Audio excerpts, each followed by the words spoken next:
தொலைகிறதே. வாழ்க்கையின் வேர்களோ மிக ரகசியமானது. ரகசியம் காண்பதே நம் அவசியமானது. தேடல் உள்ள உயிர்களுக்கே தினமும் பசி இருக்கும். தேடல் என்பது உள்ளவரை வாழ்வில் ருசி இருக்கும். பாடல் போல தேடல் கூட ஒரு சுகமே. இசை பாடி வரும் இளம் காற்றுக்கு உருவமில்லை. காற்றலை இல்லை என்றால் ஒரு பாட்டொலி கேட்பதில்லை.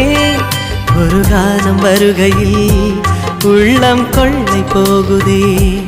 ஆனால் காற்றின் முகவரி கண்கள் அறிவதில்லையே.